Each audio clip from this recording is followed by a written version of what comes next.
본문 1, 2절에 믿음이 강한 우리는 마땅히 믿음이 약한 자의 약점을 담당하고 자기를 기쁘게 하지 아니할 것이라. 우리 각 사람이 이웃을 기쁘게 하되 선을 이루고 덕을 세우도록 할지니라 했습니다.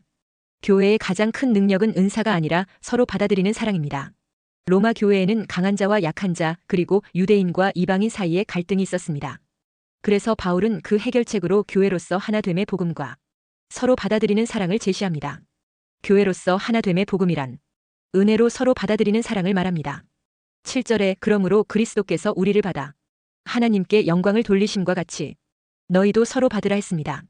교회의 하나됨은 성격이나 취향이나 배경이 같아서가 아닙니다. 그것은 그리스도께서 우리를 십자가 희생으로 받아들여 대속해 주심으로 하나님께 영광을 돌리게 하신 것에 있습니다. 우리가 먼저 그리스도의 십자가 희생의 은혜로 받아들여졌기에 우리도 다른 사람을 받아들이라는 것입니다. 이것이 교회의 하나됨의 원리입니다. 그러므로 여기에서 하나됨의 기준이 옳고 그름에 있는 것도 아니요 나와 맞는가에 있는 것도 아닌 것입니다. 교회 안에서 하나됨의 기준이 있다면 그것은 바로 십자가 대속의 은혜를 받은 자인가 하는 것입니다.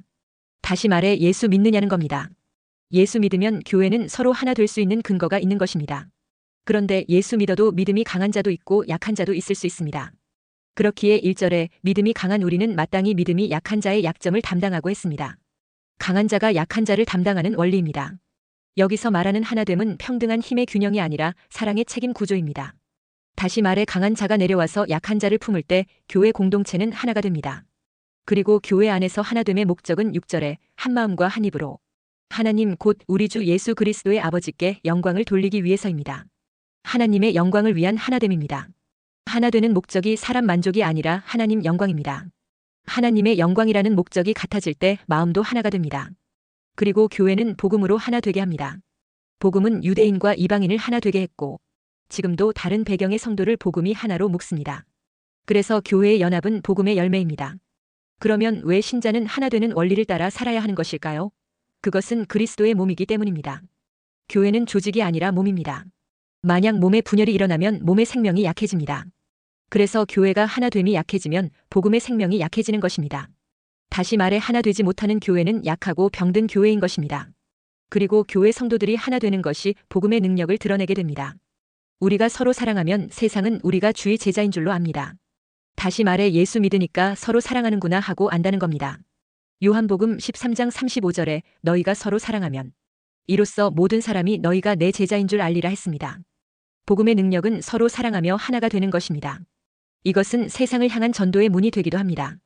예수 믿는 사람들이 서로 사랑하며 하나가 되는 모습이 세상 사람들에게 나도 예수 믿고 저런 사랑을 나누면 좋겠다는 마음이 생기게 한다는 것입니다. 그러나 예수 믿는 사람들이 서로 싸우면 그것은 전도의 문을 막는 일이 됩니다. 다시 말해 천국 문을 가로막는 행위가 되는 것입니다. 그러므로 성도들은 세상 사람들에게 어떻게 보일 것이냐를 놓고 신중하게 생각하고 처신해야 하는 것입니다. 그러니까 분열은 하나님의 영광을 가리고 연합은 하나님의 영광을 드러냅니다. 성령님도 분열이 아니라 성도들이 연합하여 한 마음으로 기도할 때 역사합니다. 오순절의 성령의 역사도 마음을 같이하여 기도할 때 일어났습니다.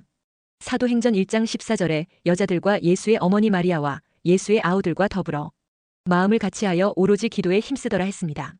그러면 성도가 서로 하나 되는 데 있어서 방해되는 태도나 사고방식이 무엇입니까?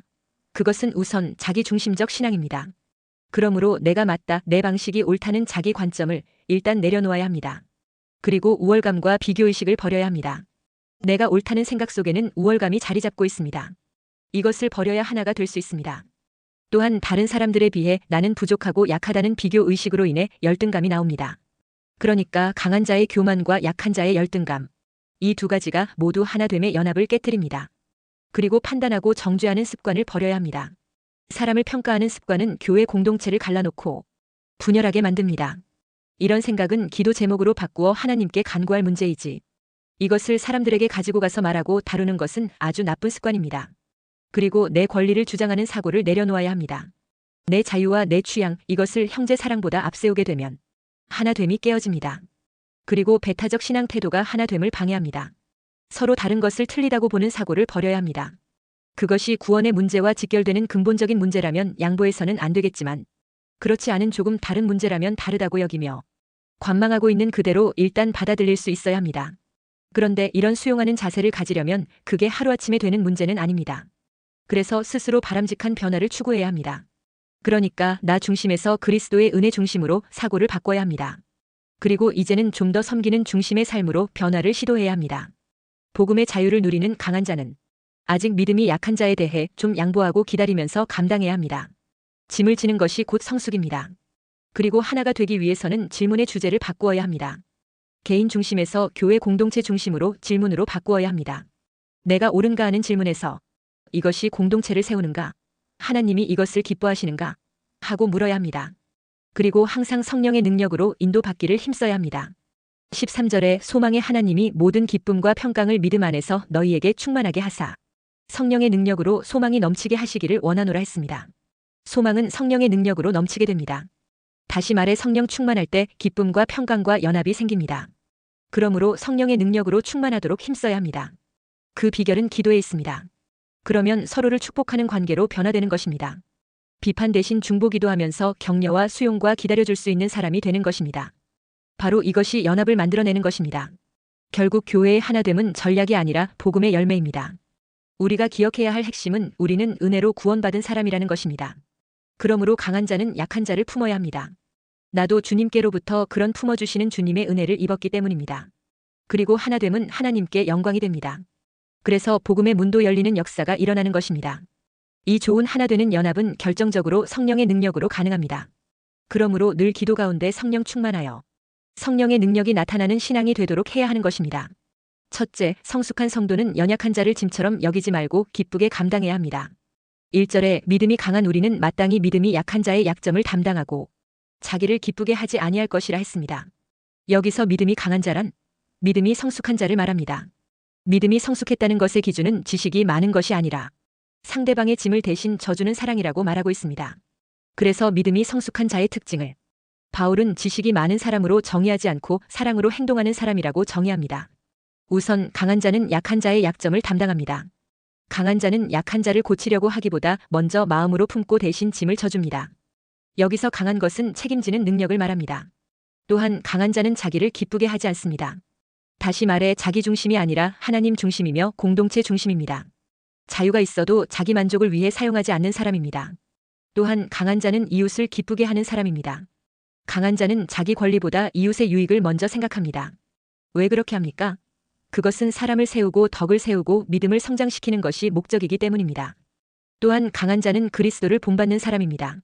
3절에 그리스도께서도 자기를 기쁘게 하지 아니하셨나니 했습니다. 예수님은 자기를 기쁘게 하기 위해 살지 않았습니다. 하나님을 기쁘시게 하고 죽게 된 우리를 기쁘게 만들기 위해 희생하셨던 것입니다. 예수님은 강한 자의 모델이 되십니다. 자기 희생 없이 영적으로 강함이란 있을 수 없습니다. 그렇다면 우리가 진정으로 강한 자가 되려면 우리에게 어떤 변화가 필요한 것일까요? 먼저 기준의 변화가 있어야 합니다. 복음의 자유를 기준으로 하던 신앙이 사랑을 기준으로 하는 변화가 있어야 합니다. 그러니까 이전에는 어떤 문제 앞에서 내가 할 수 있는가를 기준으로 판단했습니다. 그러나 이제는 이것이 형제를 세우는가를 기준으로 보는 것입니다. 자유 중심에서 사랑 중심으로 바뀌는 것입니다. 그래야 강한 자가 연약한 자를 세울 수 있는 것입니다. 또한 강한 자는 권리를 주장하는 사람이 아니라 공동체를 책임지는 사람입니다. 권리 가진 사람에서 책임지는 사람으로 초점을 옮기는 것입니다. 그리고 진정으로 강한 자는 시선도 변화시킵니다. 문제를 보는 눈에서 사람을 보는 눈으로 변화시킵니다. 그러니까 이전에는 약한 자를 볼 때 답답한 사람으로 보았는데 이제는 하나님이 세우시는 사람으로 보게 되는 것입니다. 하나님의 시각으로 보게 되는 것입니다. 또한 진정으로 강한 자는 목적도 바뀝니다. 자기 만족을 목적으로 살던 자가 이제는 하나님의 영광을 위해 사는 자가 되는 것입니다. 다시 말해 이제는 내 만족이 아니라 하나님 기쁨이 기준이 되어 살게 되는 것입니다. 또한 진정으로 강한 자는 힘의 사용 방식이 변하게 됩니다. 세상은 힘이 지배하는 곳입니다. 그러나 복음은 힘이 아니라 섬김이 지배하는 세계입니다. 이것이 영적으로 강한 사람의 참 모습입니다. 그러면 우리가 진정으로 강한 자가 되기 위해 어떤 훈련이 필요한 것일까요? 일단 자기를 부인하는 훈련이 필요합니다. 그러기 위해 매일 결단을 해야 합니다. 무슨 결단입니까? 그것은 하나님 앞에서 내 뜻을 내려놓는 결단과 내 권리를 포기하는 결단입니다. 큰 것보다 작은 것부터 시도해야 합니다. 우선 말하고 싶은 것을 참는 훈련을 해야 합니다. 말하고 싶어서 입이 간질간질해도 그것을 꾹 누르고 참는 훈련을 해야 합니다. 그리고 인정받고 싶은 마음을 내려놓는 훈련도 해봐야 합니다. 작은 것 같지만 실제로 해보면 결코 작은 것이 아니라는 것을 느끼게 됩니다. 쉽지 않다는 것입니다. 그러나 꾸준히 도전하여 자신을 절제하고 부인하고 통제하는 연습이 필요한 것입니다. 또한 짐지는 훈련도 필요합니다. 연약한 자를 위해 기도하며 기다려주는 것도 실제로 도전해 보아야 합니다. 그리고 잘 이해하지 못할 경우에 똑같은 것을 다시 반복하여 설명해주는 일도 기꺼이 해주는 실천을 해보아야 합니다. 그리고 상대가 실수했을 때 그 실수를 덮어주는 것을 감당하는 것은 일종의 짐을 지는 것과 같은 것입니다. 이런 것이 몸에 배이게 될 때 영적인 강함이 자라게 됩니다. 그리고 침묵 훈련도 필요합니다. 강한 자는 항상 말하지 않습니다. 필요할 때만 말하고 사랑으로 말합니다. 또한 공감하는 훈련도 필요합니다. 저 사람이 왜 저럴까? 하는 것을 내 입장에서 생각하지 말고 약한 자의 입장에서 생각해보는 것입니다. 이 공감이 정죄를 사랑으로 바꿉니다. 그리고 십자가를 묵상하는 훈련도 필요합니다. 강함의 진짜 근원은 십자가입니다. 내가 주의 십자가로 인하여 용서받은 자요, 은혜 받은 자라는 사실을 깊이 묵상하면 자아 중심이 깨어집니다. 이 십자가는 자아 실현으로 가려던 사고방식을 섬김으로 바뀔 수 있게 되는 것입니다. 또한 이제는 덕을 세우는 것을 목표로 말하고 행동하는 훈련을 하는 것입니다. 그러므로 매일 스스로에게 물어보아야 합니다. 오늘 누구를 세웠는가? 누구의 믿음을 도왔는가? 이 질문이 습관이 되면 강한 자의 삶이 됩니다. 결국 성숙하고 강한 자는 짐을 지는 사람이요, 자기를 기쁘게 하지 않는 사람입니다. 나아가 이웃을 세우는 사람이요, 그리스도를 닮아가는 사람입니다. 그러므로 강함은 지식이 아니라 사랑의 무게를 감당하는 능력입니다. 그래서 강한 자는 자유를 사용하는 사람이 아니라 사랑 때문에 자유를 내려놓을 줄 아는 사람입니다. 둘째, 그리스도께서 우리를 받아주신 것처럼 서로 받아들여야 합니다. 7절에 그러므로 그리스도께서 우리를 받아 하나님께 영광을 돌리심과 같이 너희도 서로 받으라 했습니다. 우리는 주님께 완전해서 받아들여진 것이 아니라 은혜로 받아들여진 자들입니다. 그렇다면 우리가 서로를 받을 때의 기준도 완전함이 아니라 은혜라야 합니다. 여기서 서로 받는다는 것은 판단하지 않는 것이며 거리를 두지 않는 것입니다. 다시 말해 한 몸으로 인정하는 것입니다.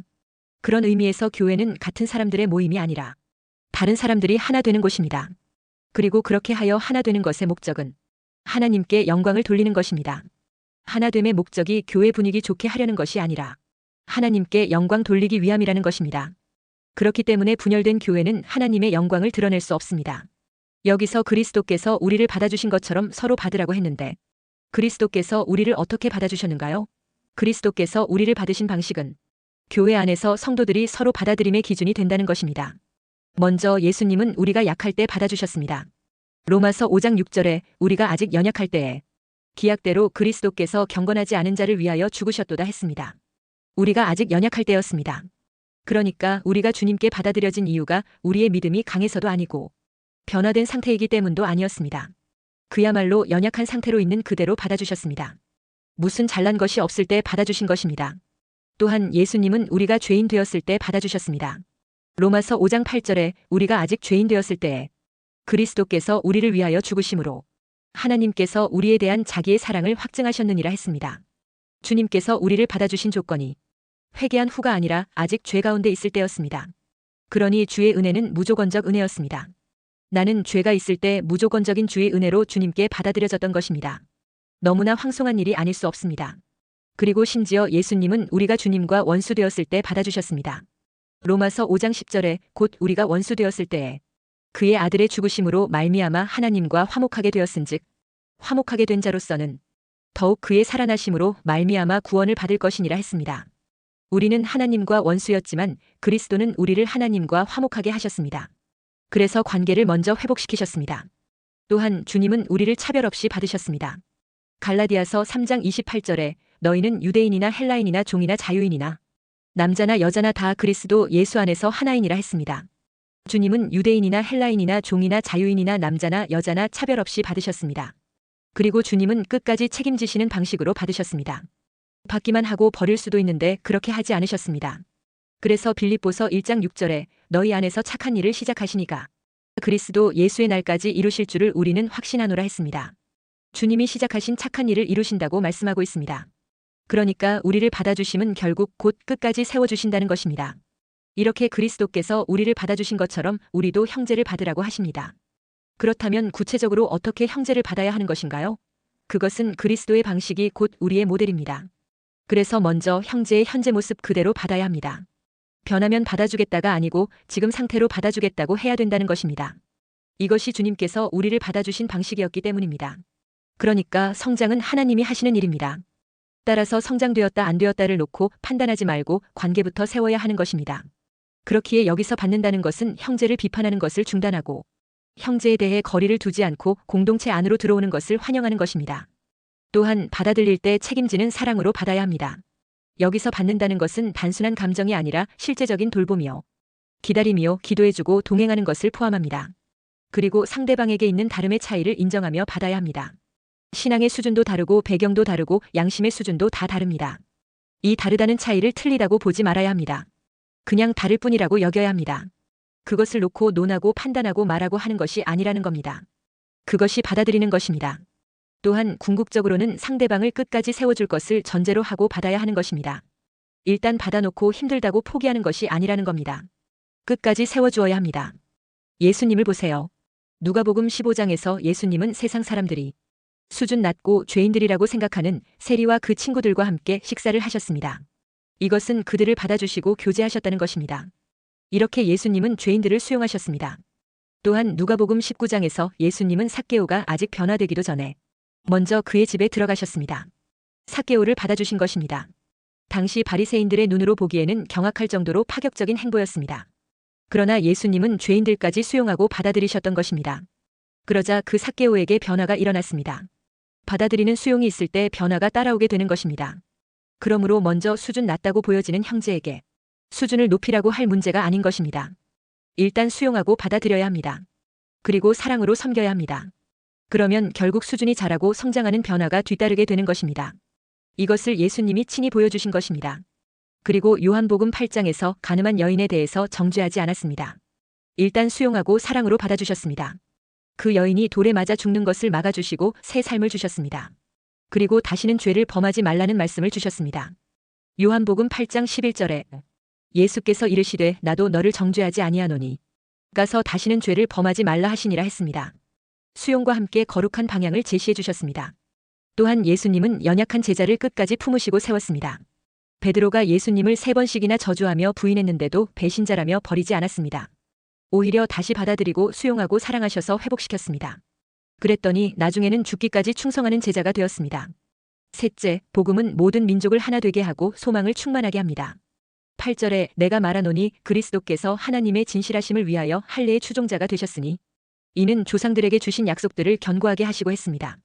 여기서 예수님이 할례의 추종자가 되신 이유가 뭔가요?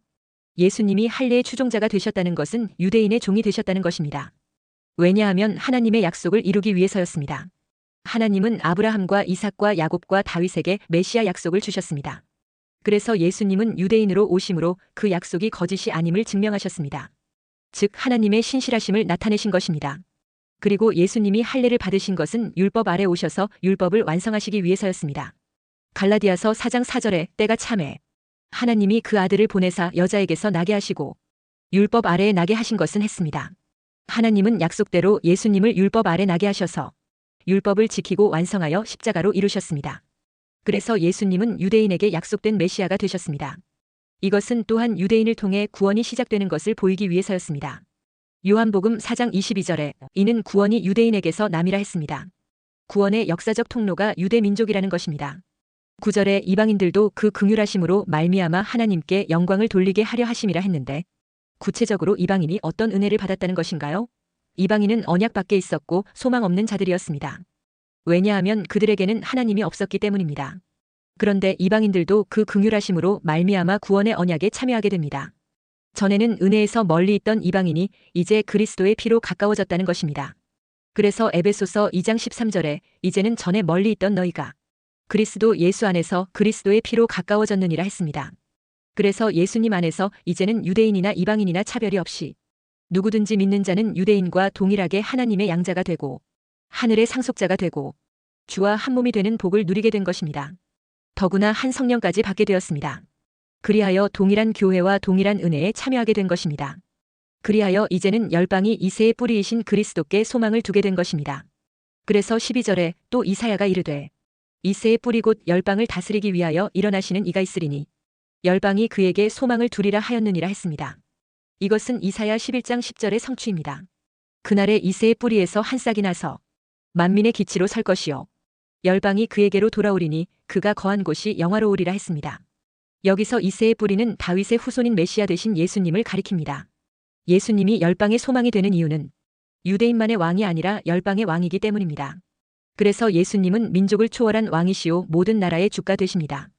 예수님은 인간의 죄와 죽음의 문제를 해결하신 유일하신 분이시기 때문에 열방의 참 소망이 됩니다. 그리고 예수님은 다른 어떤 조건도 없이 오직 예수님의 십자가 대속을 믿기만 하면 됩니다. 그러면 차별이 없이 받아주시는 구원의 은혜를 베풀어 주십니다. 이렇게 그리스도의 받아주심은 조건 없는 은혜요. 현재 모습 그대로 받아주십니다. 그리고 우선 관계 회복부터 주시며 차별 없는 사랑을 베풀어 주십니다. 나아가 끝까지 책임지는 사랑입니다. 그러므로 우리도 판단 대신 수용하고 거리를 두는 대신 환영해야 합니다. 상대방을 포기하는 대신 끝까지 사랑으로 동행해야 합니다. 왜 이렇게 해야 합니까?